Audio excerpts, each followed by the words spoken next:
Consumer protection act. ठीक है, अभी का हमारा टॉपिक है कंज्यूमर प्रोटेक्शन एक्ट।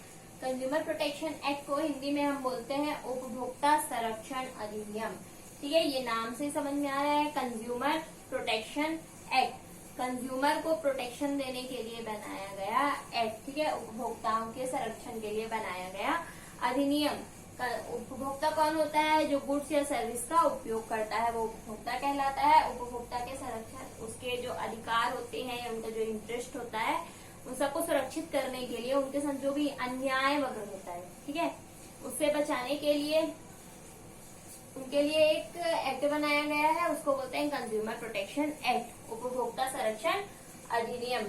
ठीक है, क्या होता है? ग्राहक, मान लो मैं एक ग्राहक हूँ, मैं एक कंज्यूमर हूँ, मैं कुछ सामान लेने गई और मेरे साथ धोखाधड़ी हो गई।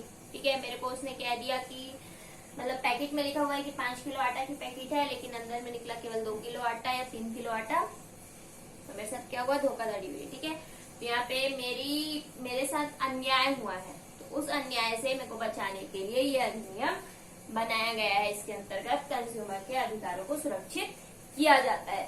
ठीक है, देखो अब नीड्स, जरूरत क्या है कंज्यूमर प्रोटेक्शन एक्ट की? तो जरूरत तो बहुत है ताकि कंज्यूमर के अधिकार सुरक्षित हो सके, उनका इंटरेस्ट बना रहे, वो सामान खरीदते रहें। ठीक है, देखो पहले needs of consumer protection in consumer point of view. अगर मैं ग्राहक हूँ तो मेरे अनुसार कंज्यूमर प्रोटेक्शन की जरूरत क्यों है? ठीक है,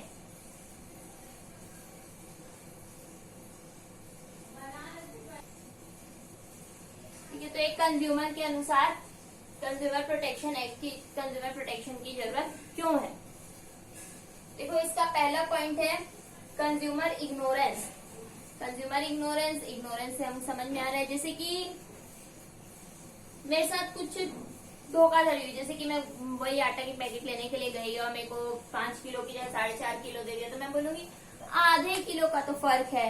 अब इसके लिए कौन कोर्ट कचहरी जाएगा, डिस्ट्रिक्ट फोरम जाएगा, उसके ऊपर केस करेगा, 4 बार घूमेगा, उतना पैसा ही लग जाएगा। इससे अच्छा छोड़ो, हटाओ, आधा किलो जाने दो। तो ये क्या होता है? कंज्यूमर इग्नोरेंस, कि मैंने जाने दिया, इग्नोर कर दिया। ठीक है, कि आधे किलो का तो नुकसान है, अब आधा किलो के लिए बेचारे के ऊपर क्या केस ठोकूंगी? वो बेचारे इतना पसीना मेहनत करके मेरे को सामान बेचा है और उसके आधा किलो के लिए मैं उसके ऊपर केस कर दूंगा तो उसके दिल पे क्या गुजरेगी, एक्सेट्रा एंड एक्सेट्रा। कुछ भी सोच के या किसी भी प्रकार का बहाना मार के जो कंज्यूमर होते हैं वो लोग इस बात को इग्नोर कर देते हैं। तो ये चीज इग्नोर नहीं होनी चाहिए। ठीक है, तो कंज्यूमर प्रोटेक्शन इसलिए बनाया गया है क्योंकि ये चीज इग्नोर नहीं होनी चाहिए। अगर आपके साथ किसी प्रकार की धोखाधड़ी हुई है तो आपको उसके खिलाफ आवाज उठानी चाहिए। ठीक है, उसके बाद अनऑर्गेनाइज्ड कंज्यूमर, जो कंज्यूमर है वो लोग अनऑर्गेनाइज्ड है। ठीक है, ना कोई रूल ना कोई रेगुलेशन, बस खरीद लिए, चल गया, चलो चला लेते हैं, ढकेल ढकेल के चलाना जैसे कि ये बोलते हैं। ठीक है, अनऑर्गेनाइज्ड है ये लोग, मतलब ही नहीं है एक दूसरे, सब अपने अपने काम में बिजी है। ठीक है, जैसे राम के साथ 50 रुपए का कुछ धोखाधड़ी हो गई राम के साथ, तो श्याम बोलता है जाने दो, मैं अपना काम देखूंगा कि उसका काम देखूंगा। ठीक है, तो ऐसा नहीं होना चाहिए, हमें उसकी हेल्प करना चाहिए, उसको बताना चाहिए कि आप डिस्ट्रिक्ट फोरम में जा सकते हो, स्टेट फोरम में जा सकते हो, या कहीं भी आप जाके अपना क्या प्रॉब्लम का समाधान करवा सकते हो। ठीक है, तो ये कंज्यूमर अनऑर्गेनाइज्ड कंज्यूमर है, इसलिए इसकी बहुत ज्यादा नीड्स पड़ती है, किसकी? Consumer protection.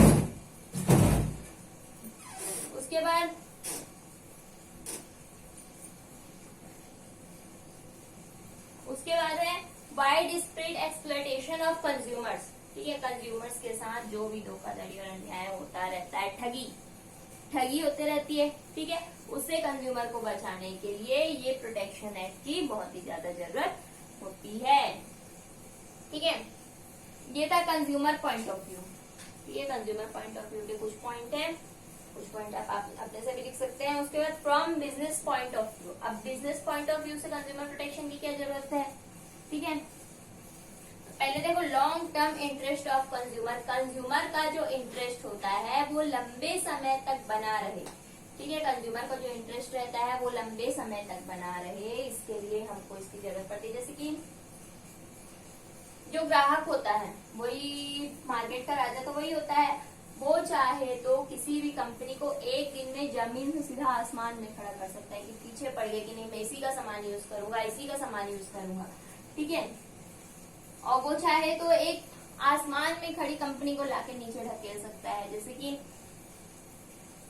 मान लो किसी कंपनी का हम लोग नेटवर्क यूज करते हैं, ठीक है, सॉरी किसी नेटवर्क की हम लोग सिम यूज करते हैं, वो सिम को हम लोग एक दिन अचानक यूज करना छोड़ दे, ठीक है, कोई भी लेना छोड़ दे, तो क्या होगा, अगर वो सबसे ऊपर मंजिल में भी खड़ी होगी तो भी आके धड़ाम से नीचे गिर जाएगी, ठीक है।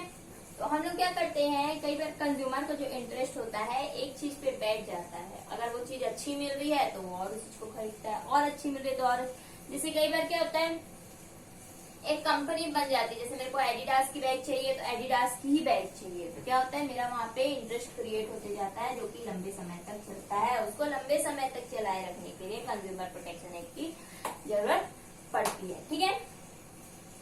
उसके बाद सोशल रिस्पॉन्सिबिलिटी, सामाजिक जिम्मेदारी के अनुसार भी इसको बिजनेस जो अगर मैं एक बिजनेसमैन हूँ, मैं कोई भी गुड्स या सर्विस प्रोड्यूस कर रही हूँ या प्रोवाइड कर रही हूँ, तो मेरे को पूरी सोशल रिस्पॉन्सिबिलिटी भी मेरे ऊपर बनेगी, ठीक है।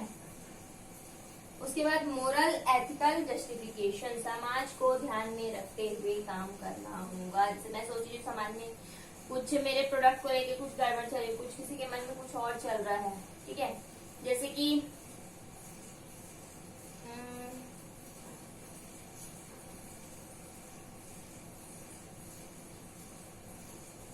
मैं कोई सामान प्रोड्यूस कर रही हूँ, ठीक है, और उसका ऐसा एडवर्टाइज कर रही हूँ जो लोगों को बिल्कुल भी पसंद नहीं आ रहा है, ठीक है। मुझे ऐसा नैतिकता को ध्यान में रखते हुए उस सामान का एडवर्टाइजमेंट या उस सामान का प्रोडक्शन करना होगा, उस सामान या सर्विस का, ठीक है।